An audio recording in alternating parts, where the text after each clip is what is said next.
Hoy día no traigo un cuento, como he traído en otras ocasiones, tampoco traigo una fábula, tampoco traigo una pintura, que también hemos analizado pinturas, pero hoy día les traigo, para entender el texto, el terrible Cagüín. El terrible Cagüín. Empezamos porque de verdad que no lo traigo de copuchento, lo traigo porque es necesario para entender qué es lo que está pasando en este momento, qué es lo que nos relata Marcos. ¿Ya? ¿Han escuchado hablar de Herodes? ¿Sí? Ya. Dicen por ahí que todo buen cagüín tiene a un personaje famoso, un escándalo sexual y alguna controversia moral. Y como que de esto se alimentan todos estos programas OnlyFama y todas esas cuestiones. ¿Ya? Reality varios, todo lo demás. Hoy día traemos algo similar. ¿Ya? Jesucristo, Rey y Siervo para bendición de su pueblo. Pero vamos a tener que partir estudiando a otro rey. En la escritura el nombre de Herodes aparece en más de 3 ocasiones. ¿Ya? Yo aquí menciono solo 3 para tenerlas de referencia. Pero no es el mismo Herodes el que aparece a lo largo del relato bíblico. Tenemos a Herodes el Grande, que él era rey. ¿Ya? Era rey de todo un sector dentro del Imperio Romano porque el emperador le había asignado este territorio para que él lo gobernara. Era rey pero no emperador, era un rey que estaba sujeto a la autoridad de una autoridad superior y que obviamente tenía que rendir cuentas de todo lo que hacía. Era Herodes el Grande, es el que encontramos en el relato de Mateo capítulo 2. Es el que manda a matar a todos los niños cuando los magos de Oriente van a buscar, ¿cierto?, al rey que había anunciado la estrella que ellos seguían. Este Herodes el Grande, podríamos llamarle Herodes I, es el papá de, si no mal recuerdo, 6 hijos. Y Herodes, que era un nombre, pasó a ser también heredado ahora en una especie de título de herencia. Entonces a los hijos también les ponía el nombre de Herodes y les cambiaba el segundo nombre. ¿Ya? Entonces hoy día nos encontramos con Herodes Antipas. No es el mismo Herodes el Grande, es uno de los hijos de Herodes. El texto también mencionaba a Felipe, Herodes Felipe. Es otro de los hijos de Herodes el Grande. Y también nos encontramos con Herodías. Herodías era sobrina de Herodes el Grande. No era hija ni de Herodes Antipas ni de Herodes Felipe. Era hija de otro Herodes. ¿Ya? Felipe, el hijo de Herodes, que también era de la nobleza, se mandó un condoro grande. No voy a entrar en eso porque otro cagüín. ¿Ya? A eso vienen, ¿no es cierto? Se metió en un condoro grande y lo terminaron exiliando del territorio donde gobernaba Herodes el Grande. Lo mandaron a Roma y él estando allá dejó de tener, a pesar de que tenía el título de nobleza, dejó de tener autoridad sobre algún territorio. Pero Herodes Felipe estaba casado con Herodías, con su sobrina, porque estos Herodes obviamente caían en esto de querer mantener el linaje y casarse con los primos, muy UDI, dirían algunos, ¿no es cierto?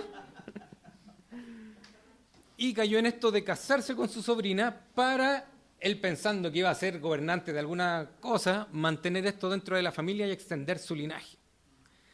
El problema es que Herodes Antipas, en uno de los viajes que hace a ver a Felipe, a su hermano, a Roma, conoció a Herodías, su esposa, y Herodías era una mujer que también le gustaban los títulos, la nobleza, el poder, y como su esposo ahora estaba castigado, exiliado, sin autoridad real sobre nada, se fijó en Herodes Antipas, empezaron a coquetearse entre los dos y terminan casándose. El problema era que Herodes Antipas estaba ya casado con otra persona, que era hija de un rey de otra región, y el loco dejó la escoba. A nivel así como entre sectores, es como que se creó ahora un conflicto entre regiones, ¿ya? Pero además de eso, la ley judía les prohibía a las personas divorciarse, o a los varones en este caso, hablando puntualmente de Herodes Antipas, le prohibía a Herodes divorciarse de su mujer solo para casarse con otra. El Señor permite el divorcio, pero bajo ciertas condiciones que Él mismo estipuló para hacerlo algo real, para que sea algo que no alimente el pecado de nuestro corazón, la codicia, la lujuria, las ansias de poder en este caso. Y Herodes Antipas pasó por sobre esa ley del Señor, y además se casa con Herodías, que era la esposa de su hermano, y la ley del Señor también prohibía casarse con la esposa del hermano si el hermano estaba vivo. Entonces Herodes Antipas pasa a llevar aquí la ley del Señor con todo. ¿Cuál es el problema? El problema es que cuando Herodes el Grande, a todo esto que les conté es post muerte de Herodes el Grande. Cuando Herodes el Grande muere, él lo que hace es dividir el territorio que tenía a cargo en 4 y pone a 4 de sus hijos a gobernar estos sectores. ¿Y han leído en la Biblia que aparece la palabra tetrarca? Ya, tetrarca es básicamente la mezcla de monarca y tetra, que es 4. Es como el gobernante de un cuarto, un monarca de un cuarto, porque lo que antes era un solo territorio grande ahora se dividió en 4 y ustedes gobiernan cada uno ahora un cuarto de este territorio grande. La idea era no dividir el territorio de manera política, en el sentido de hacerle una nación diferente a estas 4, mantener esa unidad, identidad regional, digámoslo así, pero con 4 gobernantes diferentes. ¿Cuál es el tema? Herodes el Grande, y obviamente y toda su descendencia para abajo, ellos vienen de familias judías, pero ellos en este momento ya se han mezclado, no solo culturalmente, sino también sanguíneamente, con personas de los gentiles, especialmente de los romanos. ¿Para qué? También para ir aspirando a tener más poder. Pero en este caso Herodes el Grande, este territorio que el papá gobernaba, era precisamente el terreno donde estaba el pueblo judío. Y él era en este caso el rey del territorio judío. Y en el caso de Herodes Antipas, este hijo que gobernara un cuarto de territorio, estaba gobernando sobre Galilea y Perea. Y Galilea hemos visto que es el sector donde Jesús ha estado llevando a cabo su ministerio en el Evangelio de Marcos, ¿cierto?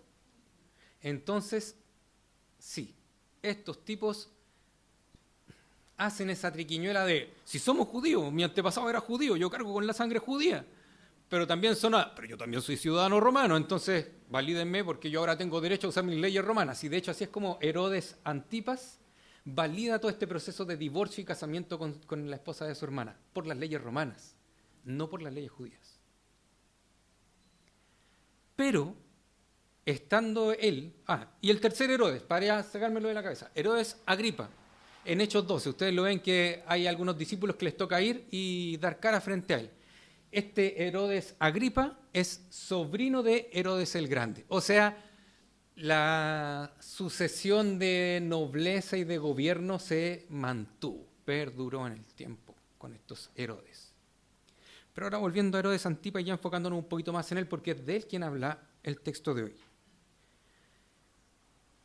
Herodes Antipas no era rey, y eso hay que tenerlo súper claro. Él no era rey, él no tenía el título de rey, y no era reconocido por el Imperio Romano como rey. Él era un tetrarca, él era un gobernante, era como si nosotros habláramos de un alcalde, ¿ya?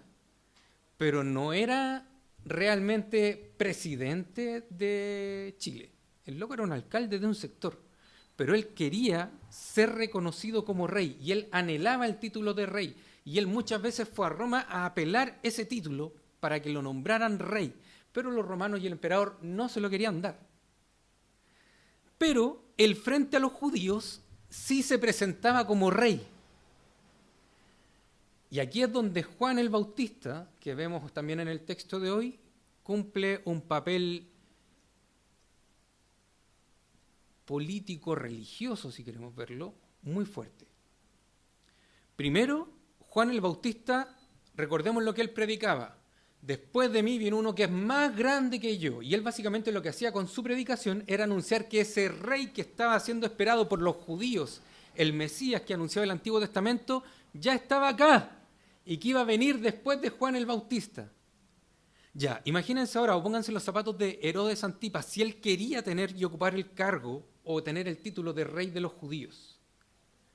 Que hubiera un profeta que estuviese anunciándole al pueblo, él no es el verdadero rey, porque el verdadero rey viene después de mí, o el verdadero rey es esta quien yo bauticé, o el verdadero rey es esta quien yo no tengo derecho a ni siquiera a desatarle la correa de los zapatos. Para alguien que quería ocupar el título de rey, es básicamente una amenaza. Es una amenaza, tal vez no una amenaza directa, así como tú no soy el verdadero rey, pero sí para esta persona que anhela eso, es algo que es una amenaza. Y por otro lado, Juan el Bautista, también muy fiel a su fe, cuando él ve a este que se dice rey de los judíos en una condición que es totalmente contraria a lo que era la ley judía, él también como profeta lo que hace es denunciar el pecado.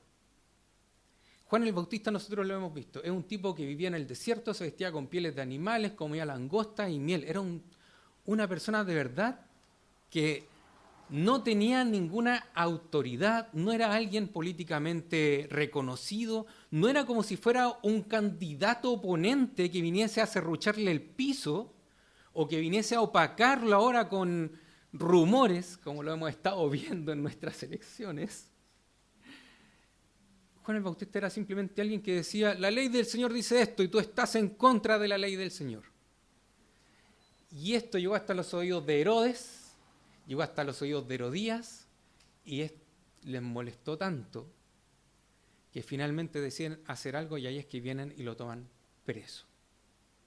Entonces sí, Herodes y Herodías estaban en contra, ellos siendo los más poderosos, de este que hoy día nosotros podríamos ver como alguien totalmente piñufla, ¿cierto?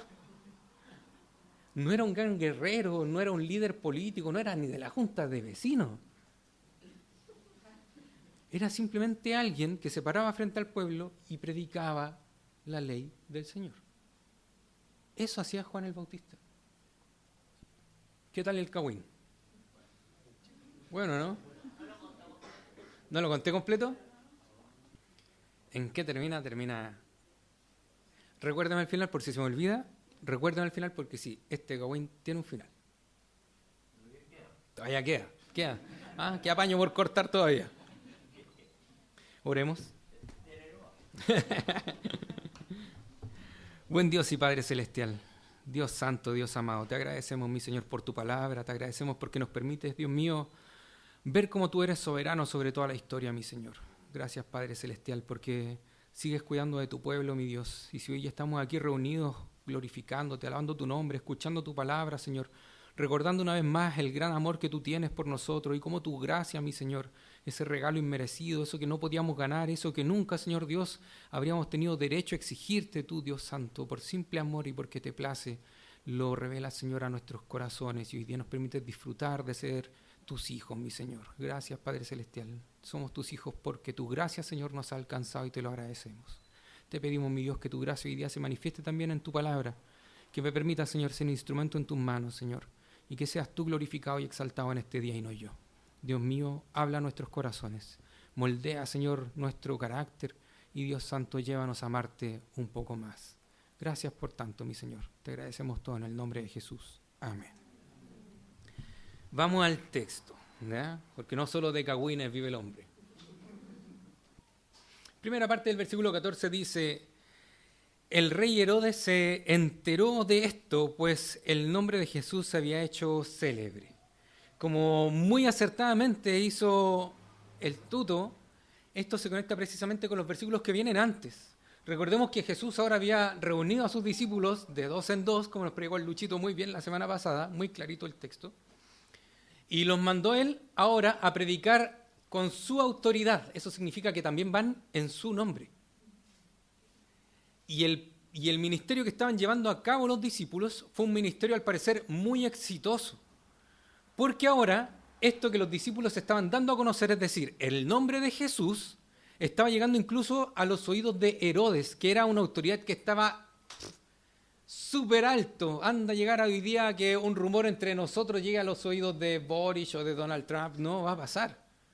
Por Twitter tal vez, pero si lo hacemos como rumor a la antigua, jugando al teléfono, no pasa. ¿Ya? Pero el ministerio de los discípulos sí fue tan exitoso que llega a oídos de Herodes el nombre de Jesús. Y el nombre de Jesús estaba siendo célebre entre la gente de ese territorio.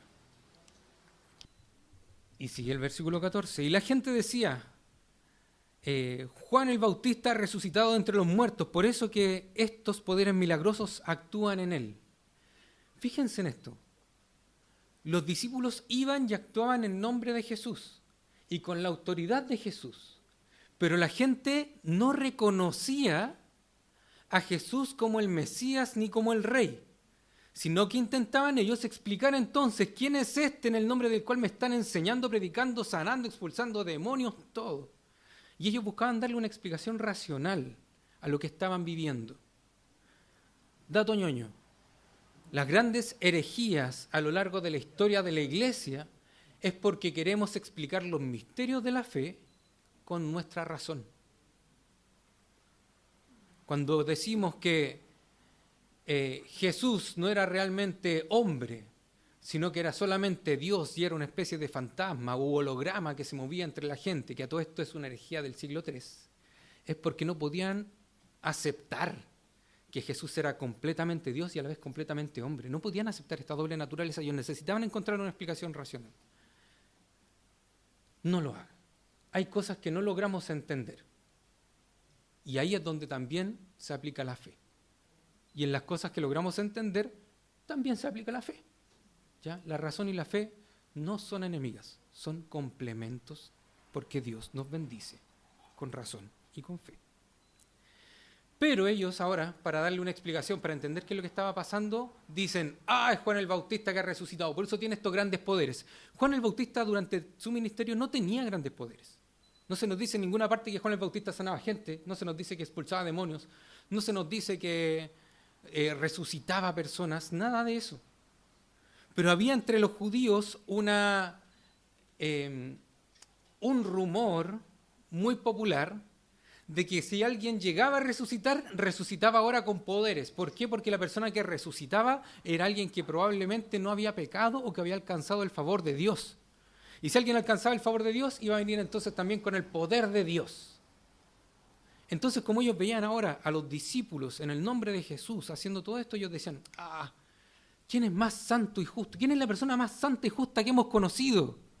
Juan el Bautista. Debe ser Juan el Bautista resucitado. No hay otra opción. Pero otros, versículo 15, decían, es Elías. El profeta Malaquías dice que antes del día del Señor va a venir nuevamente el profeta Elías. Elías no murió. Acordémonos que cuando él todavía estaba vivo, baja un carro como de fuego y lo lleva al cielo. Entonces también está esta profecía de que algún día el Señor iba a hacer que Elías volviese, y antes de que y cuando Elías volviese, prontamente iba a estar el día del Señor por venir. Entonces algunos estaban viendo esto de manera escatológica y confiando en las promesas del Señor del Antiguo Testamento, pero no se atrevían a reconocer que Jesús es el Mesías. Otros, en cambio, decían, es un profeta como uno de los profetas antiguos. ¿Por qué? Porque obviamente reconocían que Jesús, sin duda alguna, tenía ese espíritu de profecía que en el Antiguo Testamento había operado, pero que ahora llevaba 400 años silenciado. Recordemos que entre el Antiguo Testamento y el Nuevo Testamento hay 400 años que pasan en los que el Señor no levanta profetas. Entonces ellos dicen, el Señor se está manifestando de nuevo, este es un profeta como de los antiguos. Por una parte es bonito lo que está haciendo el pueblo, porque está reconociendo que la autoridad de Jesús es una autoridad divina, es una autoridad que viene de parte de Dios. Pero por otra parte, no logran o no quieren reconocer que el hecho de que vean la autoridad de Dios en Jesús también lo hace o da señales de que Él es Dios. No logran hacer ese clic. Hasta el día de hoy. Efectivamente. Y eso no solo para el pueblo judío actual, eso es para todo aquel que no cree en Jesús, porque nadie niega el poder de Jesús. Paréntesis cortito. La gente que tiene la Biblia abierta en la casa, pero que no confiesa a Jesucristo como su Señor y su Salvador, lo que hace es confiar en el poder de Jesús. Por algo tienen la Biblia abierta ahí. Confían en el poder de Dios, pero no confían en Dios. Cierre paréntesis. No me hagan salirme del sermón porque me alargo mucho. Si no, voy a empezar a preparar sermones, versículo a versículo, y todos vamos a sufrir. Eso era lo que la gente decía. Pero, fíjense el versículo 16. Al oír esto, Herodes decía, Juan, a quien yo decapité, ha resucitado. La conciencia de Herodes en este momento, que escucha que hay alguien con poder, que ha dotado de poder a sus discípulos, que anda haciendo milagros allí afuera y que está de verdad siendo reconocido por el pueblo como alguien de Dios, a Herodes le hace pesar su conciencia, pero no de culpa, probablemente de temor, porque él tiene también esta idea que leíamos al comienzo, Juan el Bautista resucitado. Ah, sí, él era el hombre más justo y santo que yo he reconocido, se ganó el favor de Dios, Dios lo levantó de los muertos y ahora viene con el poder de Dios. Y esta es la idea. Herodes está diciendo, si Juan el Bautista ahora tiene todo poder, va a venir también a ejecutar justicia de Dios. ¿Y quién es el enemigo número 1 de Juan el Bautista? Yo, porque lo decapité. Herodes está en este momento una vez más sintiéndose amenazado. Y ahora Marcos, desde el versículo 17 en adelante, nos relata qué llevó a Herodes a decapitar o a matar a Juan el Bautista. Y aquí viene la otra parte del cagüín. No al final todavía. Vamos a fijarnos en algunas cosas de estos versículos, no en todos. Porque Herodes mismo había enviado a prender a Juan y lo había encadenado en la cárcel por causa de Herodías. ¿Cuál es el tema? Juan el Bautista le resultaba tan incómodo, sobre todo a Herodías, que Herodes, para darle en el gusto a su esposa en ese momento, toma a Juan y lo mete en la cárcel. Aquí hay un abuso de poder inmenso. ¿Por qué no hubo juicio contra Juan el Bautista? No hubo un cargo que se le acusara para meterlo en la cárcel. Y de hecho la cárcel en la que se mete a Juan es en el mismo palacio de Herodes, que para que se hagan una idea, estaba arriba de una montaña y era una especie de castillo de Grayskull. ¿Ya? Los más jóvenes, Conito, ¿cachai el castillo de Grayskull? No. Alonso Feña. Del de He-Man, ¿sí? ¿Ahí sí? Ya, bacán. Herodes vivía en una especie de castillo de Grayskull y él abajo tenía unos calabozos, unas mazmorras, las mazmorras. Nunca han estado en las mazmorras. Y ahí mete a Juan, y a Juan lo mantiene encadenado. Pero no porque Herodes en sí quería hacer esto. Lo que pasa es que Herodes no quería que Herodías lo matara. Él mete preso a Juan y lo mantiene encadenado, dice el texto, para en una parte intentar equilibrar cómo le doy en el gusto a Herodías, pero tampoco sin matar a Juan. Porque Herodes, lo que nos muestra el texto es que de alguna manera también lo admiraba. Cuando lo escuchaba con atención y quedaba perplejo. Entonces él dice, ya, lo voy a meter preso. Así Herodías ya no va a tener que aguantarlo gritando en la calle y confesando nuestro error. Y yo por otro lado no voy a tener que matarlo. ¿Una actitud digna de un rey? No. Para nada. Sigamos avanzando. Voy a saltar al versículo 19. Herodías le tenía rencor y deseaba matarlo, pero no podía. En el griego, la construcción de esta oración está en un tiempo verbal que indica una actitud constante que no ha podido ser concretada. Entonces, cuando aquí Marcos nos dice que Herodías le tenía rencor y deseaba matarlo, lo que nos está diciendo es que Herodías desde hace mucho tiempo, que en su corazón ya se había propuesto matar a Juan, que le guardaba un rencor enorme y que ella quería ojalá conseguir esto como fuera, o se me fue la palabra, pero como dé lugar. Pero no podía. ¿Por qué? Porque Herodes temía a Juan, porque lo reconocía como un varón justo y santo. Y Herodes mantenía, entre comillas, protegido a Juan. Los dos estaban choreados, pero Herodes, sabiendo que este varón era justo y santo, choreado, palabra en chileno, perdón. Ah, ya. Perdón.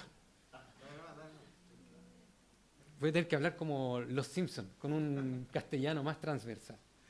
Como Lutero cuando tradujo el Nuevo Testamento al alemán. ¿Ah? Podemos hacer un símil. Yo creo que están a la par. Sí. Si quieres podemos traducirlo de esta forma. Herodes mantenía protegido a Juan, a pesar de que estaba cansado. ¿Por qué? Porque sabía que lo que Juan estaba haciendo era lo correcto. Herodes sabía que él estaba actuando mal, pero no estaba dispuesto a transar.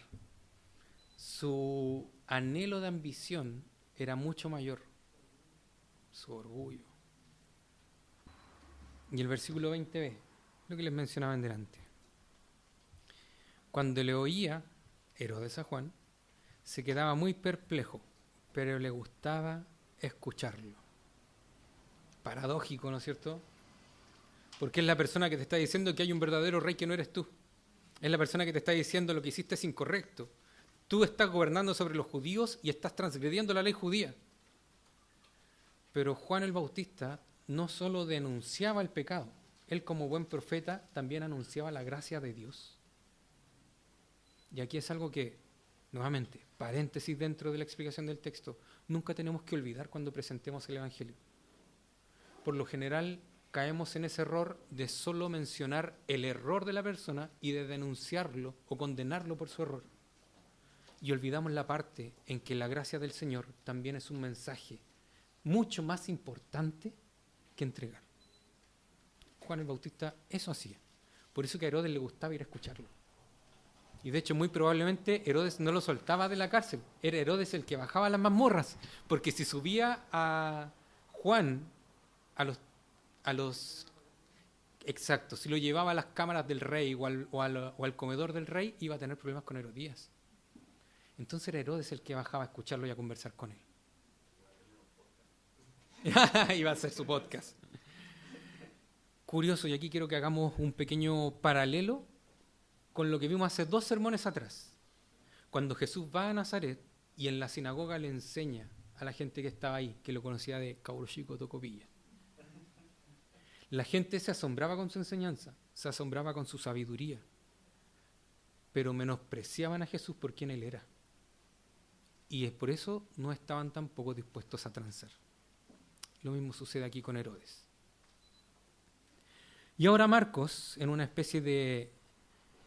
¿Vieron Inception? Qué buena película, una de mis favoritas. ¿No? ¿Sí? El origen. Que se meten en los sueños de una persona y se pueden meter en el sueño del sueño.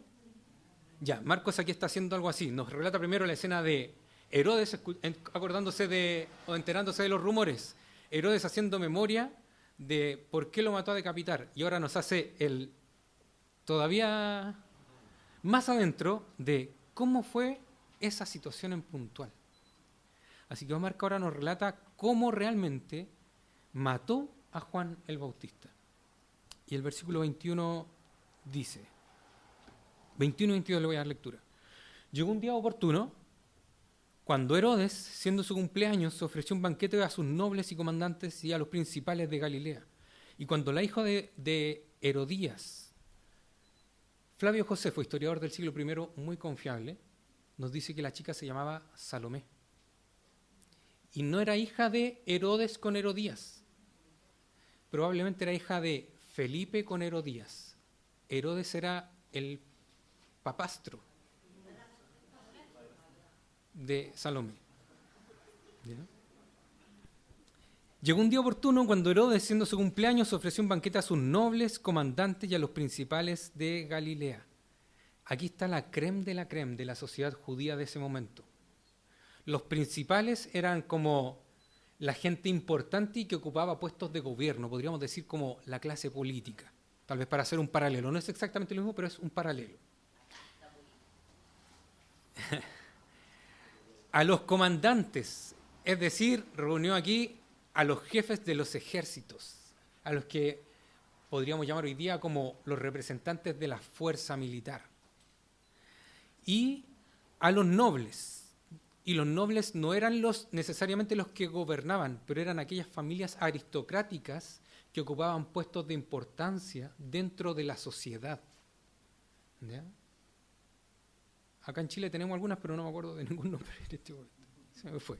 Pero murió hace unos años atrás una viejita que era muy reconocida socialmente en la elite chilena. ¿Me la puedes repetir?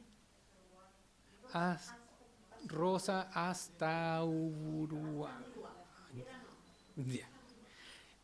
Ellos también estaban presentes en este momento junto a Herodes, celebrando el cumpleaños de Herodes. Versículo 22. Y cuando la hija de Herodías, Salomé, entró y danzó, agradó a Herodes y a los que se sentaban a la mesa con él. Y el rey dijo a la muchacha: pídeme lo que quieras y te lo daré. Cosas que hay que destacar de esto. Herodes está on fire. ¿Ya? Está rodeado de gente importante. Recordemos que él tiene esta ansia de llegar a ser rey. Entonces él invitó a todas estas personas que si en algún momento se da la oportunidad, necesita que le reconozcan también como rey frente al resto del pueblo. Si él tiene a los nobles, si tiene a los principales, si tiene el poder militar, él tiene todo para gobernar sin ninguna oposición. Pero el versículo 21 decía: llegó un día oportuno. ¿Para quién? Para Herodías. Y eso es lo que el texto aquí nos quiere mostrar. A pesar de que está haciendo la narración en torno a Herodes, la idea que nos dejó presente en el versículo anterior de que Herodías quería matarlo y le tenía rencor hace mucho tiempo, es la que gobierna este instante. Entonces Herodías es la que en este momento ve un momento oportuno para llevar a cabo lo que ella anhelaba en su corazón. En este tiempo, que una princesa, como lo era Salomé, danzara frente a un grupo de varones, no importa que fueran nobles, era algo que era incorrecto socialmente en la sociedad judía, no en la sociedad romana. Salomé era todavía una niña, probablemente tenía 12 años, y ella sale a danzar frente a estos hombres que probablemente ya estaban con su guarinaque en el cuerpo. Guarinaque. Estaban pisteando. Ah.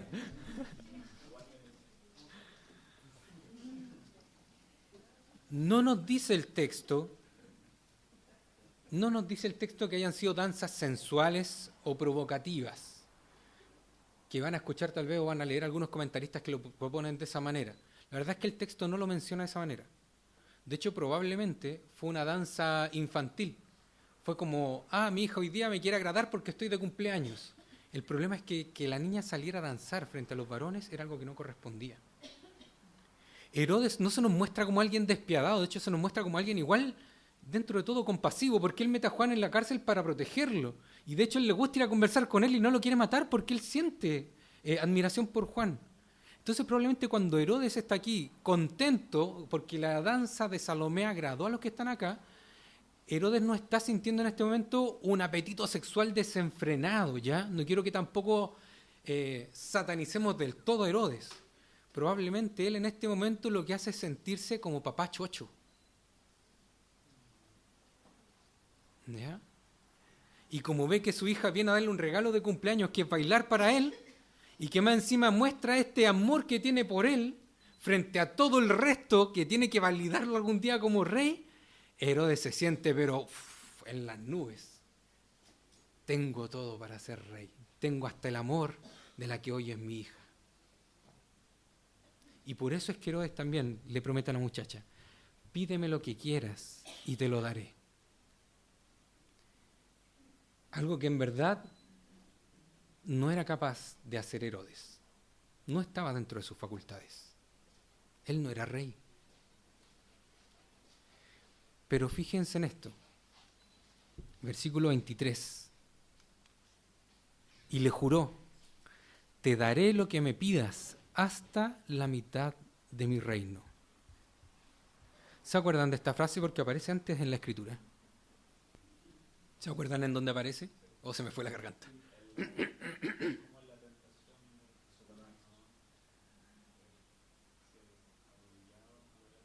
Ya.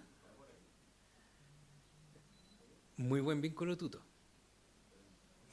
No es exactamente la misma frase, pero tiene la misma intención. Y de hecho las palabras que utiliza Satanás cuando tienta a Jesús son muy similares.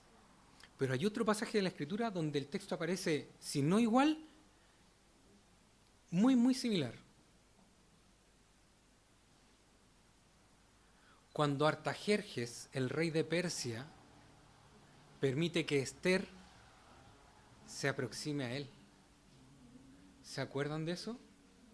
Pero aquí hay una diferencia súper grande. Artajerjes era emperador de la nación más grande y poderosa que existía en ese momento de la historia en todo el mundo. Cuando él le dice a Esther, pídeme lo que quieras y te lo daré, él de verdad tenía la potestad para hacerlo. Pero aquí Herodes no lo tenía. Herodes está pasando, pero la media película, aparte que estaba cufifo, perdón, estoy con puro chilenismo, perdón.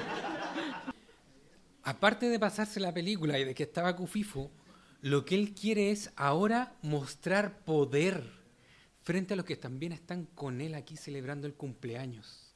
Él actúa como si ya fuera un rey, y un rey que tiene poder absoluto. No lo tenía. Él solo quiere impresionar a los que están a su alrededor. Quiere que la opinión de ellos ahora sea favorable hacia él, para que él también pueda el día de mañana, obviamente, tomarse de ellos para ser rey. Está hardcore el relato, ¿no? Está intenso. La Biblia, hermanos, otro paréntesis más, recuérdense siempre, la Biblia hay que leerla también de manera existencial. No es un cuento, son personas reales. Y hay que hacer ese ejercicio, ponernos también en los zapatos de ellos, para poder entender lo que está pasando. Cierre paréntesis. Pau, su propia ambición lo llevó a ponerse la soga al cuello. La chica, escuchando esto, va, versículo 24, y le dice a su madre, ¿qué pediré? Fíjense en esto.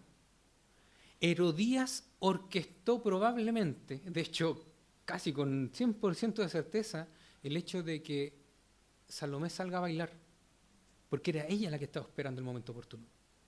Pero Herodías no fue sincera con Salomé, no le dice cuál es su intención, no le dice, hija, pongámonos de acuerdo para que logremos matar a Juan el Bautista, entonces usted va a salir a bailar, no le dice eso. La manipuló. La manipuló. Ella fue capaz de entregar la dignidad y la honra de su hija solo por obtener lo que ella tanto anhelaba. Horrible, ¿o no? Y ahí la mamá le dice entonces, me resultó. Mamá, ¿qué pido? Hija, pida la cabeza de Juan el Bautista.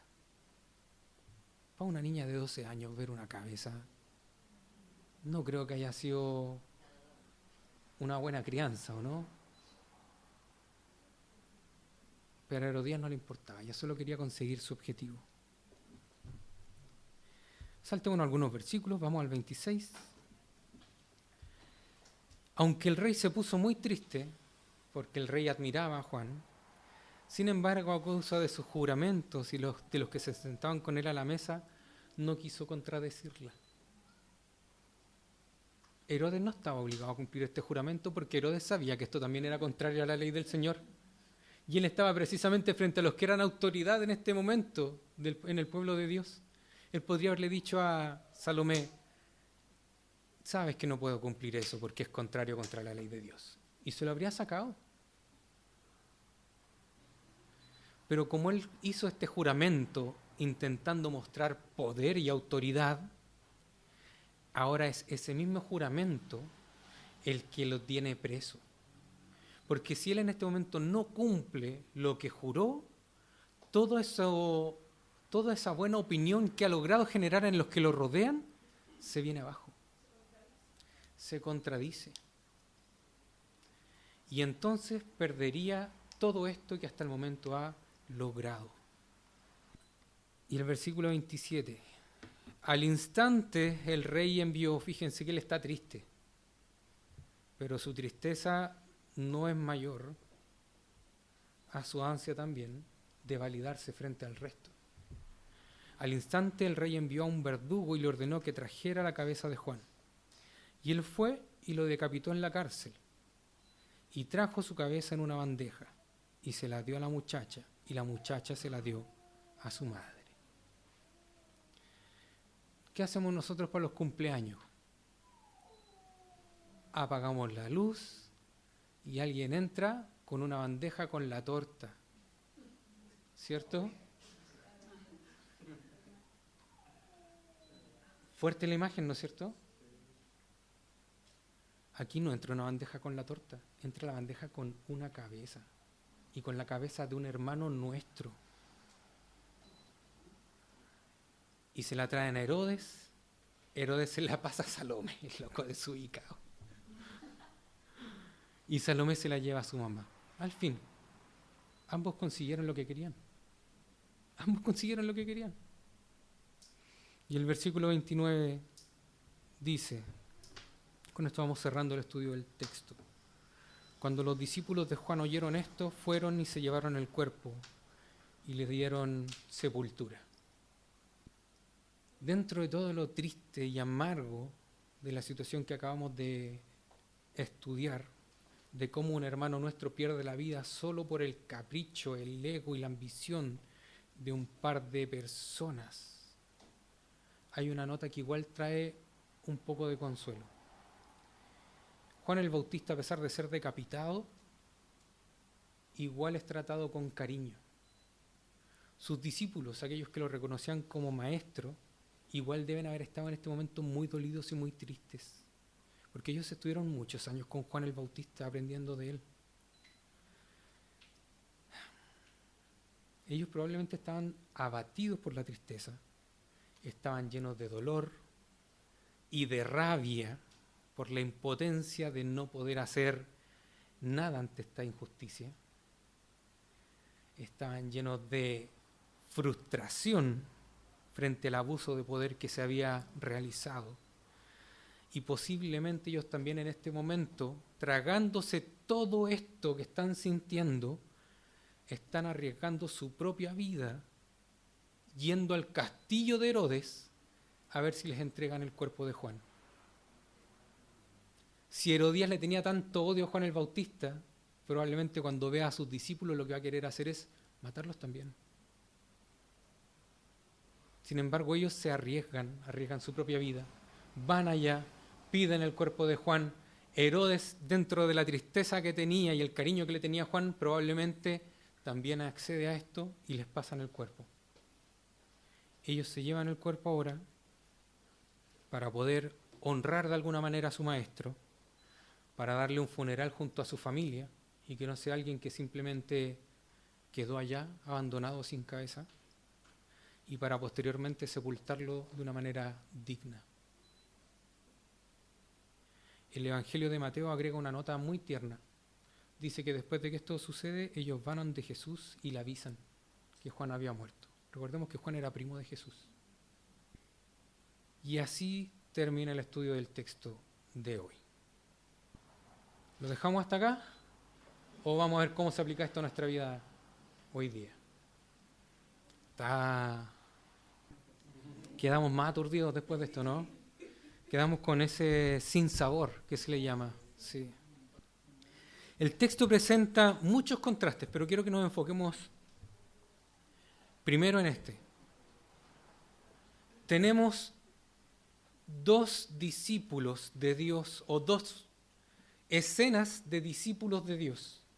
Tenemos al comienzo una diciendo o mostrándonos que los discípulos de Jesús habían salido y habían tenido mucho éxito al punto de que se estaba haciendo célebre el nombre de Jesús. Y uno podría decir, estos locos son súper exitosos, les está yendo súper bien, están sanando gente, están expulsando demonios, están dando a conocer el nombre de Jesús. Buena. Pero por otro lado tenemos a Juan el Bautista que termina encarcelado y finalmente decapitado, siendo que el mismo Jesús es alguien que le reconoce como el más grande de los profetas. Y uno dice, pucha, Juan el Bautista como que no tuvo un ministerio tan exitoso, porque no, si lo metieron preso, si le quitaron la vida, como que en algo falló. Pero aquí es donde traigo una pregunta que quiero que hoy día desarrollemos y en la cual el texto también hoy día nos va a llevar en la palabra del Señor. ¿Qué se considera una vida exitosa? ¿Qué se considera una vida exitosa? ¿Qué se considera una vida exitosa, Paz? ¿Una vida feliz? Ya. Lograr las metas que uno se haya propuesto. Cuando estudiamos o cuando miramos nuestra sociedad de hoy, ¿qué es lo que se presenta como una vida exitosa? Ganar plata, poder, un buen trabajo, influencia, estatus, un buen auto, casa, una familia ejemplar, ¿sí? ¿Cómo? Una buena profesión, no ser profe.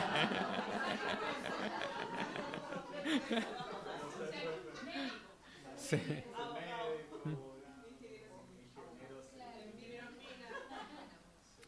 Dinero, fama, lujo, poder, profesión respetable, posesiones materiales, una familia perfecta o ejemplar. Ojo con esto, porque también vemos una vida exitosa no solo de cosas materiales. También una vida exitosa se ve en lo intangible, y esto es algo que nuestra sociedad hoy día también nos lleva a creer y no nos estamos dando cuenta. Creemos que una vida cómoda,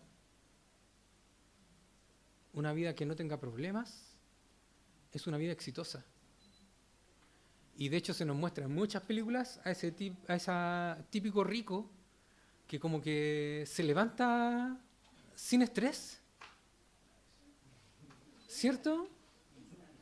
Instagram, o por el otro lado tenemos esto en los dos extremos, tenemos a esa persona que es hippie y que su vida es como toda relajada y es como que para él eso es una vida exitosa. ¿Por qué? Porque no vive estresado, no vive con problemas, tiene una vida cómoda. Eso también se nos presenta hoy día como una idea de vida exitosa. Una vida de libertad. Lo que yo quiera hacer, poder hacerlo. Y esto nuevamente lo vemos a los dos extremos de la sociedad. Algunos ven que el dinero es el medio para lograr tener esta libertad de poder llegar a hacer lo que yo quiera. Y lamentablemente hemos visto unos casos de corrupción horribles por conseguir lo que yo quiero, por tener la libertad que yo quiero. Pero esto también lo vemos en el otro extremo de la sociedad y mucha de la gente que hoy día vive en situación de calle lo hace para vivir en libertad, para no tener que someterse a las reglas sociales o a las leyes o a tener que vivir pagando hipoteca o pagando gastos comunes o teniendo que cargar con los gastos de una familia, porque para ellos eso también es falta de libertad. Así que una vida exitosa tampoco es una vida que uno alcance libertad, entre comillas. Y tranquilidad tampoco. Ya hemos visto. Realmente, todas estas cosas que se nos predican a diario por todos lados, por la televisión, por la radio, por las redes sociales, no son realmente una vida exitosa. Pero hagámonos la pregunta opuesta. ¿Qué se considera una vida fracasada? Sandro nos decía lograr las metas que uno se propone. Una vida fracasada podríamos definirla como una vida que no logró lo que se proponía. ¿O no? O una vida que perdió lo que tenía.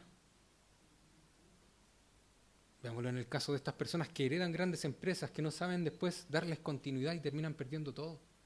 Eso también se ve como una vida fracasada. Veámoslo en el caso del matrimonio. No es necesario tener plata para perder algo. ¿Cuánta gente siente que su vida fracasó porque terminó separándose o divorciándose? Y también se nos presenta en muchas ocasiones como que eso es haber fracasado en la vida. Por otro lado, una vida fracasada también se considera como una vida intrascendente. Alguien que no logra dejar un legado, que no es recordado. Pero la pregunta es, ¿por qué? Y aquí quiero que nos enfoquemos en nuestra sociedad. No todavía en nosotros ni en la Escritura. La pregunta es, ¿por qué vemos eso como una vida exitosa o como una vida de fracaso?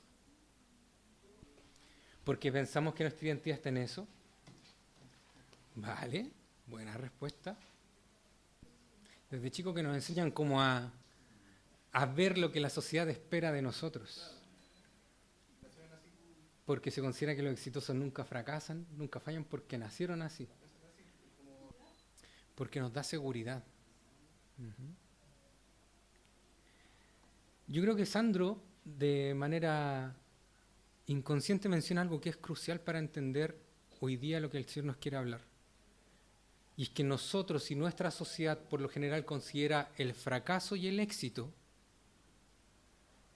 en base a lo que opinan los demás y en base al estándar que los demás establecen. Y aquí el problema es que nosotros mismos los aceptamos sin cuestionarlo y terminamos opinando de nosotros mismos de la misma manera. Hay dos formas en las que nuestro corazón hoy día cree que es exitoso o fracasado. Una es en base a la opinión ajena, cuando la gente nos compara con otros, como bien decía Sandro, en este contraste cultural que generalmente se hace como, es que debe tener casa propia, es que debe tener profesión, es que debe tener hijos, es que debe lograr esto, es que debe lograr esto otro. Y finalmente la opinión ajena nos termina llevando a un punto en donde nos comparamos con el resto, y si no estamos a la altura de lo que el resto ha conseguido, entonces somos unos fracasados. Si estamos junto con ellos, somos promedio. No tenemos ni un brillo, pero tampoco somos charcha. Pero si logramos sobrepasar eso, entonces somos exitosos. Y eso está mal. Porque lo que hace es esclavizar nuestro corazón a la opinión ajena. Pero por otro lado, también la opinión personal que nosotros tenemos de nosotros mismos es otra forma de esclavizarnos a estas falsas formas de ver el éxito y el fracaso. Cuando no cumplimos nuestros propios objetivos personales, nos sentimos fracasados, pero el problema es por qué yo buscaba conseguir ese objetivo, qué es lo que yo quería. Quería encontrar seguridad, como decía la Cata. Porque si yo lograba tener eso, entonces iba a tener algo con qué validarme frente al resto. Iba a tener entonces un título, no de tetrarca, de rey, para presentarme frente al que está a mi lado. Eso que acabas de decir es un muy buen punto, porque una de las cosas que nos esclaviza cuando dejamos que nuestro corazón considere el fracaso o el éxito en la opinión de las personas o en la nuestra misma, es que condicionamos la felicidad de la vida también a las metas que podemos lograr y cómo nos podemos validar frente al resto. Y eso es poner nuestra felicidad en la opinión del otro. ¿Saben por qué consideramos lo bueno y lo malo, o el fracaso o el éxito, en base a la opinión de los demás o de nosotros mismos? Por el ego. El ego, para que aunemos criterios, para que hablemos todo lo mismo, podemos definirlo como la noción que una persona tiene de sí misma y el medio con el cual cree que se valida para poder relacionarse con otros. ¿Lo repito? Para los que están tomando apuntes. Ego es la noción que una persona tiene de sí misma y el medio con el cual cree que se valida para poder relacionarse con otros. El ego en sí no es algo malo. Ego generalmente se traduce como el yo. Y el yo en sí no es algo malo. El problema es cuando hacemos que el yo se transforme en un ídolo para nuestro corazón y se ponga en el centro de este. Y entonces hablamos del egocentrismo. Y el egocentrismo sí es algo malo para nosotros, porque es lo que nos lleva a esclavizarnos a las opiniones ajenas y a las nuestras, en base a nuestra cultura y lo que nuestro entorno nos muestra. El egocentrismo es caer en la convicción de que todo gira en torno a mí y que todo debe funcionar conforme a mi voluntad y para validarme a mí frente al resto. Y eso, hermanos, es querer ocupar el lugar que solo Dios debe ocupar en su creación. El egocentrismo es un exceso de amor a nosotros mismos. Es tener expectativas más altas de quienes somos realmente, es no mirarnos con realidad. Pero por otro lado, hay otro extremo de esta moneda, muy popular hoy día en las filosofías orientales, que es el hecho de matar el ego, de matar el yo, de ser uno con el resto. Y eso también está mal. A veces lo vemos como mucho más piadoso.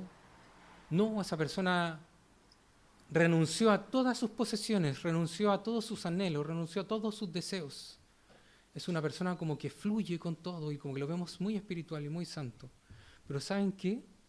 El matar el ego como tal también es una cara pecaminosa de la moneda. Porque lo que hacemos con eso es buscar libertad al sufrimiento que encontramos en el egocentrismo. Y también es pensar que ahora todo debe funcionar conforme a mi voluntad. Si yo quiero hoy día simplemente entregarme y fluir con lo demás, debo hacerlo.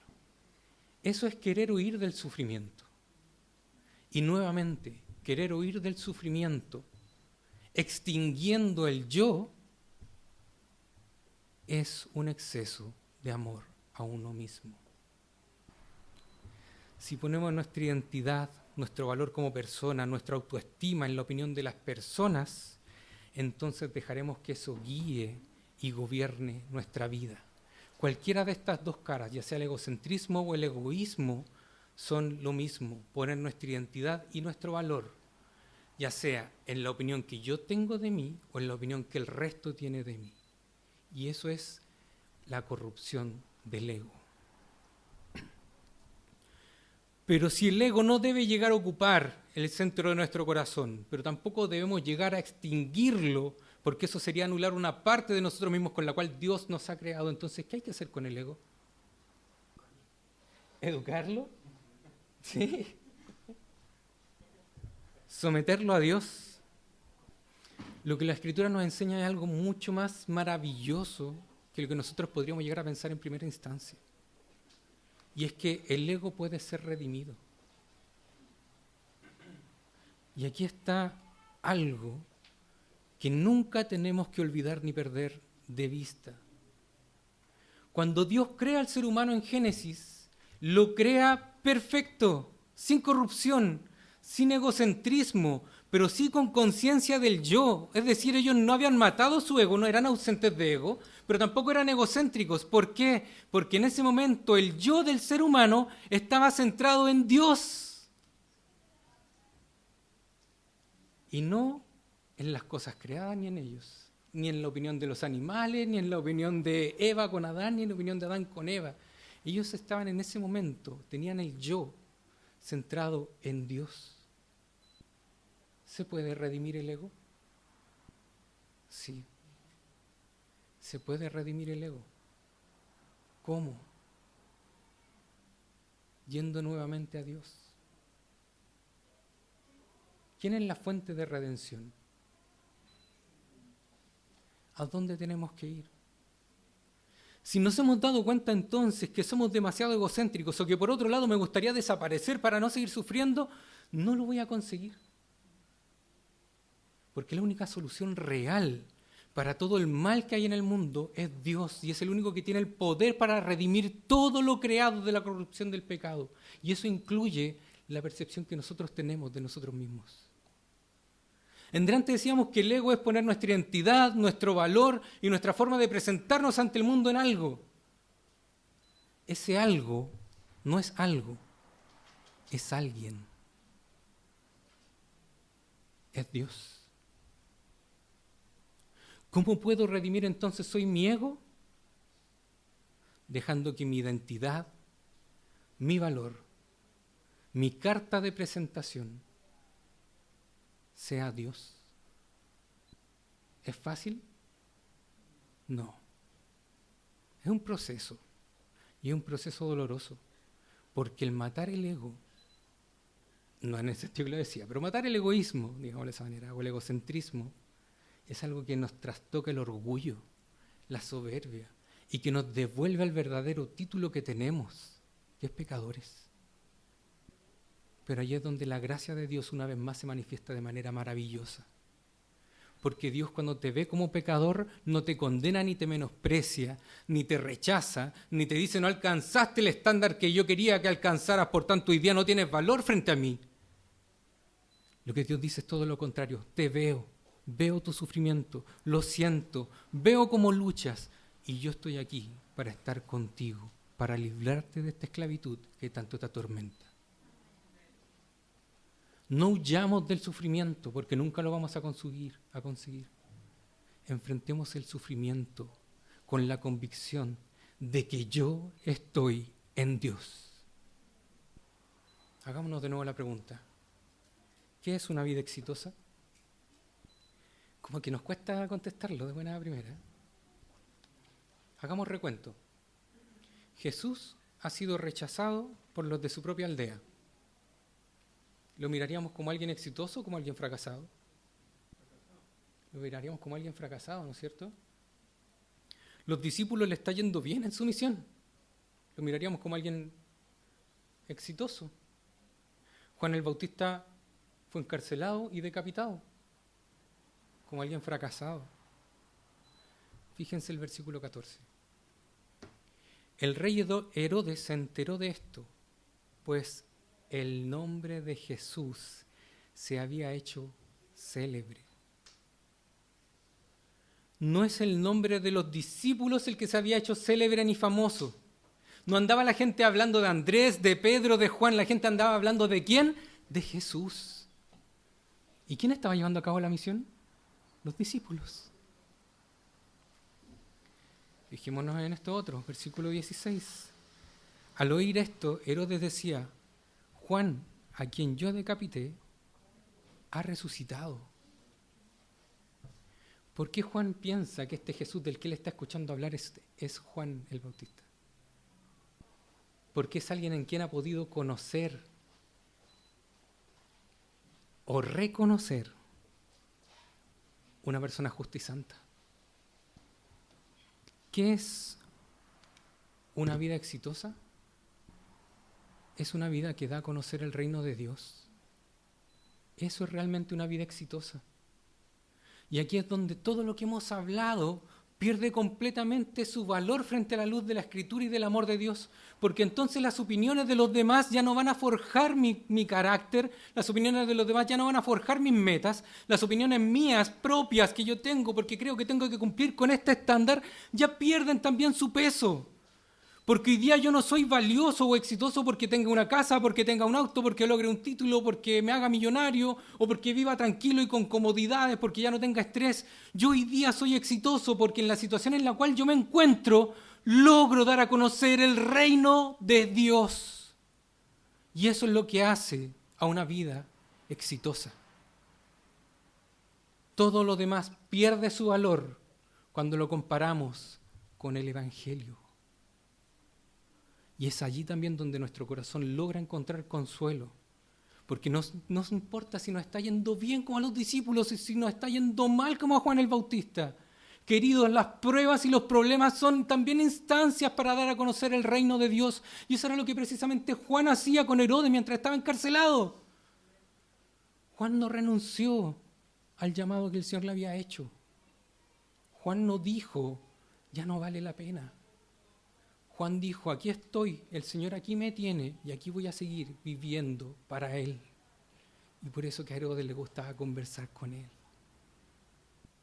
Iglesia, una vida exitosa es una vida que da a conocer el reino de Dios. Y eso está al alcance de todos ellos que han reconocido a Jesucristo como su Señor y su Salvador.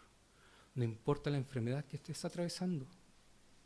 No importa la situación en la que te encuentres.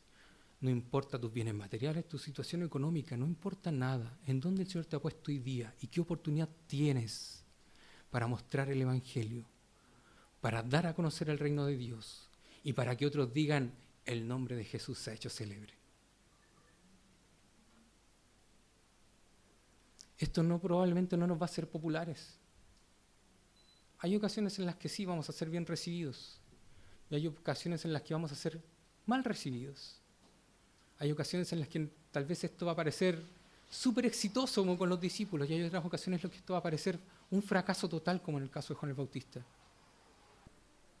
Pero, ¿cuál es la opinión que cuenta? ¿Cuál es la opinión que realmente cuenta en nuestras vidas? La opinión de Dios. ¿Y qué dice hoy Dios hoy de nosotros? Eres un hijo amado. Si nosotros de verdad creemos esto de parte de Dios, si nosotros de verdad abrazamos esta verdad con nuestro corazón, que Dios, ese Dios soberano y todopoderoso, el creador de todo lo que existe, el que gobierna la historia, nos ama como a hijos, entonces no importa lo que los demás opinen de nosotros, porque eso no va a desestabilizar nuestro corazón. Nuestro corazón va a estar seguro en que soy hijo de Dios, en que Él me ama.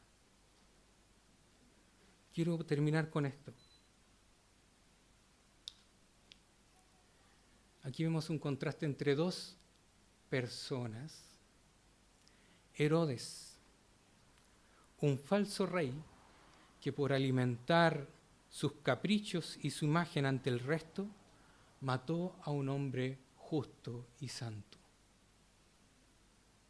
Él no era rey, pero quería hacerse pasar por rey. Pero al otro lado tenemos a Jesús, el verdadero rey, que siendo el único grande y nuestro, el único verdadero, justo y santo, se entregó a la muerte para darte vida a ti. Porque hasta ese punto Dios te ama y eres valioso para Él. ¿Qué mayor muestra de amor a Dios?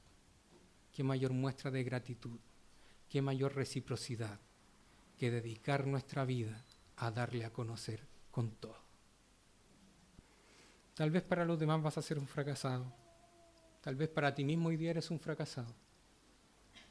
No lo eres. Eres un hijo amado. Y esa es la opinión que cuenta. ¿Vivamos una vida exitosa? Oremos a nuestro Señor. Buen Dios y Padre Celestial, ¿cómo no darte gracias, mi Señor? Si hay alguien a quien se podría considerar un fracasado, es a nosotros, mi Dios. ¿Cuántas veces, Dios Santo, conociendo de tu amor, lo menospreciamos, lo rechazamos, Señor? ¿Cuántas veces, sabiendo que tu perdón está sobre nosotros, dejamos que nuestro pecado, Señor, forme nuestra identidad? cuántas veces te hacemos el quite, cuántas veces sabiendo que tú eres el verdadero consuelo y lo que llena nuestro corazón. Señor Dios, te cambiamos por sucedáneos, mi Dios. Padre Celestial, gracias. Gracias porque tu amor hacia nosotros no está condicionado, mi Dios. Gracias porque tú simplemente nos amas. Gracias, mi Señor, porque hoy día nos das la oportunidad de tener una vida realmente exitosa. Un éxito que el mundo no puede alcanzar y que no puede conocer. Dios Santo, tú nos das hoy día la oportunidad a todos y cada uno de los que aquí estamos de vivir para ti. Y eso es realmente, Señor, lo que le da valor a una vida. Gracias, Dios mío, porque para ti somos hijos amados. Gracias, Dios Santo, porque la sangre de tu Hijo fue derramada por cada uno de estos fracasados. Gracias, Dios mío, porque donde nosotros fallamos, Cristo triunfó. Y el éxito que Él tiene, el éxito que Él obtuvo en su vida, es la que también, Señor amado, ese éxito es el que hoy día tú pones, Señor, sobre nosotros. Gracias, Dios mío, porque hoy día ya no nos ves con ira ni con condenación, nos ves con misericordia y con amor. Dios Santo, que nuestra vida, Señor, sea para reflejarte a ti, para llevar tu reino, Señor, a todo lugar, para, Dios mío, descansar en ti y encontrar esa felicidad que tanto anhelamos en saber, Señor amado, que tu opinión para nosotros es que somos tus hijos amados. Dios Santo, gracias por tanta misericordia. Ayúdanos, por favor, Señor, en nuestro día a día. Sostén nuestro corazón, fortalécelo en ti, mi Señor. Y Padre Celestial, ayúdanos siempre, no importa el problema ni la situación, a buscar reflejarte a ti y darte a conocer a ti. Gracias por tanto, mi Señor. Es un privilegio que no merecemos, pero que una vez más tu gracia, Señor, nos lleva a poder disfrutar. Te agradecemos todo esto, Señor, en el nombre de Cristo Jesús, nuestro único y suficiente Salvador. Amén.